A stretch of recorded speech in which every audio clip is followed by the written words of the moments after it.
Olá, aluno! Olá, aluna! Hoje nós vamos falar então sobre rochas magmáticas, sedimentares e metamórficas.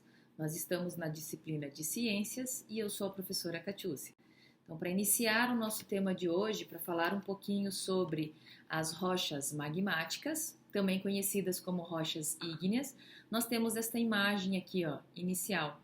Nessa imagem a gente vê um vulcão ativo, tá? Aonde ele tem lá a parte de baixo, né, o magma, e ele então, né, no manto, o magma, ele então vai ser, devido à pressão, ele vai acabar então sendo expelido aí para fora e vai formar aí o que nós chamamos então de rochas magmáticas ou ígneas. Então essas rochas ocorrem através do resfriamento e da solidificação do magma. Nós vamos falar do basalto e nós vamos falar aí do granito, dois exemplos de rochas então magmáticas. Então, quando o magma se resfria e se solidifica, dá origem às rochas ígneas ou conhecidas como magmáticas. Se este processo de resfriamento ocorrer na superfície terrestre, as rochas formadas são formadas de rochas magmáticas extrusivas, que é este exemplo aqui, ó, o basalto. Então, ele acabou esfriando, né, sobre a crosta terrestre. Agora, um exemplo desse tipo de rocha, que é o caso que aparece aqui para vocês, é a pedra pómez, que a sua principal característica é a presença de poros. Esses poros, então, eles se formaram porque essa rocha se originou aí a partir da solidificação, né, da espuma da lava. E a lava solidificada também dá origem, né, ao basalto, que eu acabei de mostrar para vocês, uma rocha escura e muito resistente, largamente utilizada então aí na construção de muros e calçadas. Né? Mas quando o magma não chega à superfície, ficando retido dentro do vulcão ou em bolsões, que a gente chama abaixo dele, e vai ocorrer ali o seu resfriamento de forma lenta, vai formar o que a gente conhece de rochas magmáticas intrusivas. E aí eu tenho um exemplo aqui para vocês do granito. Né? Então, o granito, que é constituído por três minerais, que nós vimos em aula passada, o feldspato, o quartzo e a mica, ele ocorre do resfriamento, né, dentro da terra do magma. O basalto, ele já é o resfriamento do magma fora da superfície terrestre, e quando a gente tem ali a espuma do vulcão, vai dar origem então à famosa pedra pómez, né? Então esse processo, né, ele pode ocorrer aí, pode formar diferentes tipos de rocha. Então no caso do vulcão pode formar rochas como basalto, rochas como granito, rochas aí como pedra pómez. As diferentes proporções de quartzo, aqui no caso presentes, né, de feldspato e de mica, são razão de diversos diferentes de termos. É a razão de que a gente tenha diferentes colorações do granito. Então, o granito ele não é só este que aparece para vocês. Existem vários tipos de granito. E esses vários tipos de granitos, então, está relacionada com essa quantidade de minerais que eles vão ter em maior ou em menor proporção, tá bom? Então, eles podem ser então utilizados como na confecção de objetos de decoração, tampas de mesas, pias, pisos, soleiras de portas e assim por diante. Alguns, por exemplo, alguns paralelepípedos de calçamentos também são formados por granito, tá? Mas também não é muito comum. E aí nós temos aqui, ó, né, os dois tipos de magma que pode dar rochas diferentes. As rochas magmáticas extrusivas, aquelas que vão se esfriar em cima da crosta terrestre, e as rochas magmáticas intrusivas que vão esfriar dentro da crosta terrestre, né, num processo mais lento. E aí, partindo então para o próximo slide, nós vamos falar sobre as rochas sedimentares. E aqui nós temos, ó, 4 imagens a respeito aí da formação das rochas sedimentares. Então, respeitando aqui, ó, a sequência, vamos lá. Ó.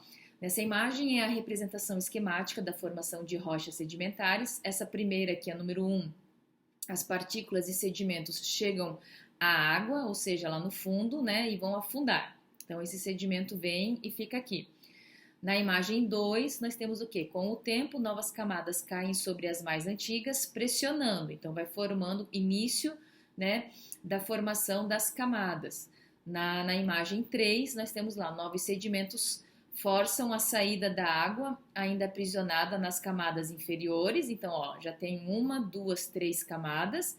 E na quarta aqui nós vamos ter, ó, minerais diversos colam as partículas como um cimento. Então, olha lá, né? Aí nós vamos formando, então, as rochas sedimentares, que são caracterizadas devido à presença de camadas.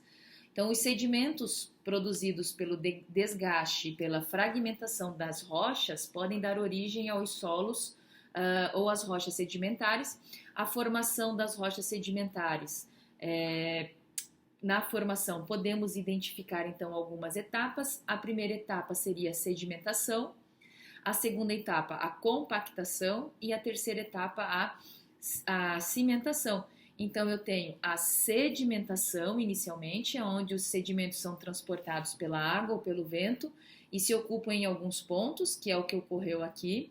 Depois eu tenho a compactação, que foi o que ocorreu aí na imagem 2 e na imagem 3, que o peso das camadas, então, superiores pressionam as camadas mais antigas, né, que estão por baixo.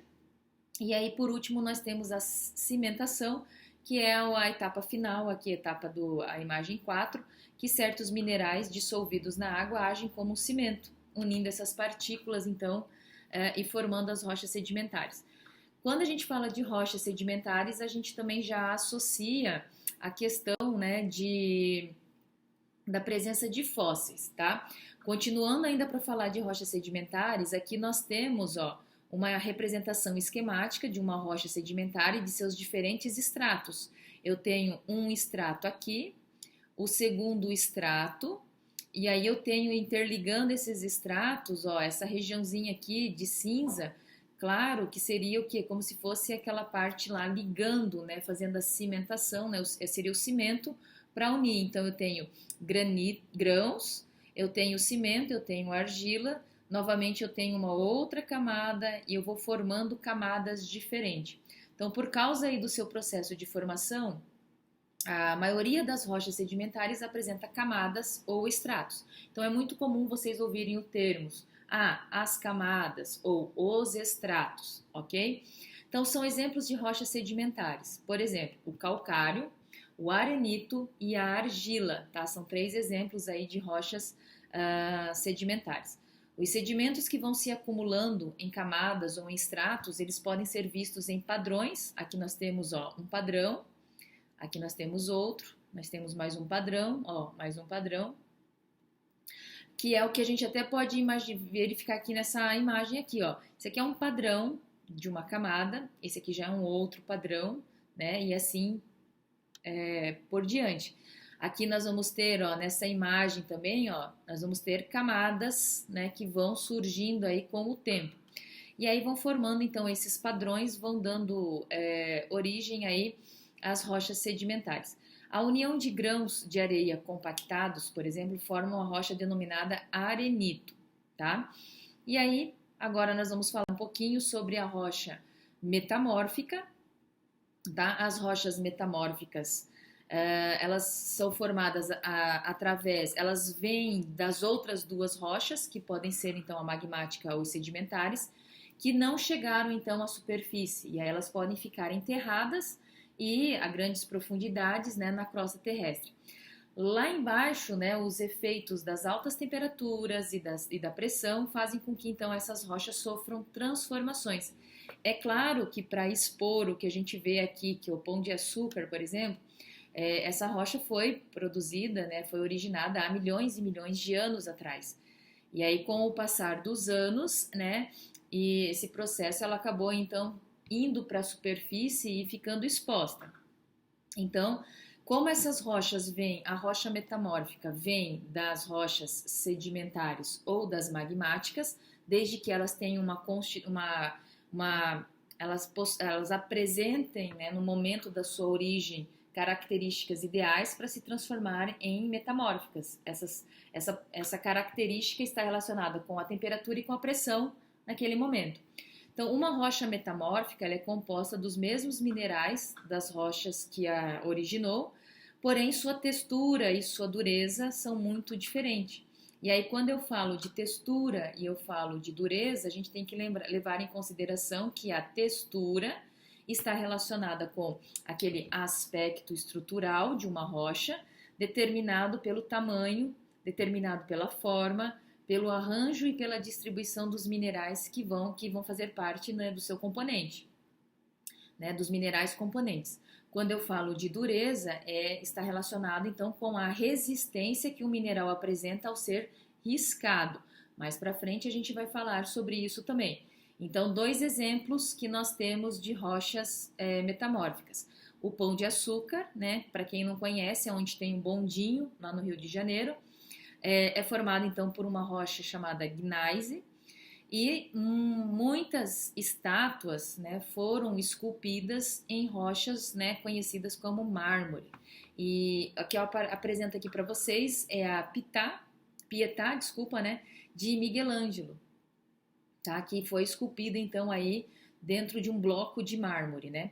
Embora sejam formadas nas camadas mais profundas, a erosão e os movimentos da crosta terrestre podem expor essas rochas. Então foi o que eu falei para vocês a respeito, né, da agora a gente conseguir visualizar o Pão de Açúcar. Então o granito, que é uma rocha magmática, pode se transformar em gneisser. Então o gneisser ele veio do granito, tá? Que estava lá no interior da Terra, sofreu grande pressão e estava ali numa alta temperatura, então se transformou de granito para gneiss.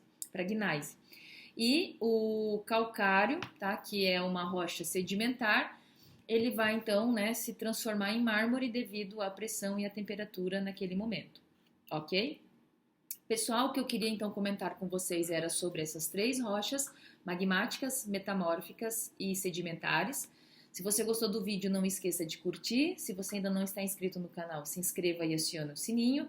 E esses slides eu vou deixar lá no Instagram, no Prof. Catiúcia Liscoves, para vocês terem acesso. Vou ficar por aqui e aguardo vocês numa próxima oportunidade, ok? Tchau, tchau!